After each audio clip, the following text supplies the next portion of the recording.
D R plumber में आप लोग का स्वागत है। तो ये देख सकते हैं आपका बेसन डायमीटर लगा हुआ है। आपको मेजरमेंट अभी बताएंगे, मेरे वीडियो में बने रहें।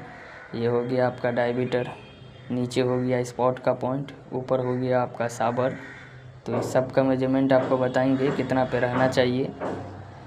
और ये हो गया कमोड हुआ नंगिन, ये आपका सिस्टम लग चुका है। अभी इसमें कुछ काम बाकी है जो अभी करना बाकी है, तो आप लोग मेरे वीडियो में बने रहिएगा तो दिखाएंगे। ये हो गया आपका गीज़र, नीचे हो गया आपका पेन, यहाँ पेन लगना अभी बाकी है, तो अभी लगा के भी दिखाएंगे नेक्स्ट वीडियो में। और ये आपका हो गया मेन नेम, चाबी यहाँ से लगा के बाहर निकाले हुए हैं। अभी इसमें एंड कैप मारना बाकी है, तो मेरे वीडियो में बने रहिए। अभी आपको सब मेजरमेंट बताने वाले हैं क्या कितना पे है।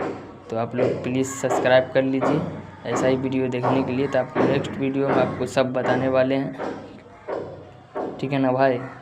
तो आप लोग मेरा वीडियो को लाइक करिए, चैनल को सब्सक्राइब करिए। नेक्स्ट वीडियो में आपको